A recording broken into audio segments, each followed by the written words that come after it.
হাদিস, আমার আপনার নবী যতদিন জান্নাতে না যাবে পৃথিবীর কোন নবী জান্নাতে যেতে পারবে না। জোরে বলেন সুবহানাল্লাহ। শুধু তাই না, নবীজি আমাদেরকে ভুলে যান নাই। ওয়াহুররিমাত আলাল উমামে হাত্তা তাদখুলাল জান্নাতি উম্মতি, বিশ্বনবীর উম্মত যারা হবে গো, তারা যতদিন জান্নাতে না যাবে পৃথিবীর কোন নবী জান্নাতে যেতে পারবে না। জোরে বলেন সুবহানাল্লাহ। জোরে আওয়াজ দিয়ে বলেন সুবহানাল্লাহ। আমার আপনার নবী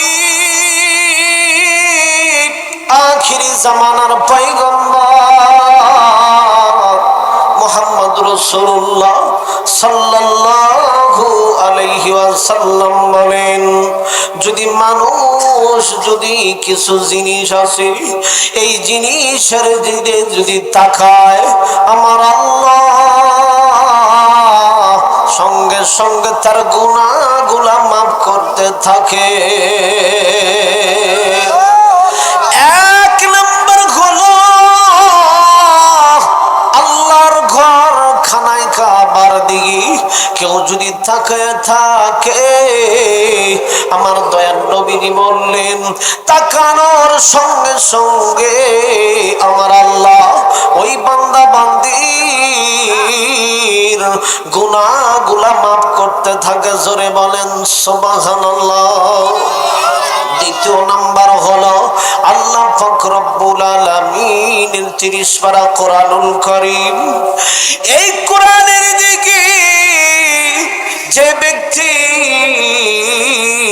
নেক নজরে তাকাইবে, আমার আল্লাহ ওই বান্দা বান্দির গুনাহগুলা মাফ করতে থাকে।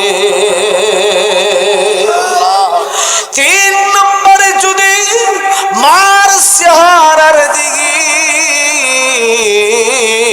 কেউ যদি নেক নজরে তাকায়, আমার আল্লাহ তার আমলনামায় কবুল হজের সব দিয়া দেয়।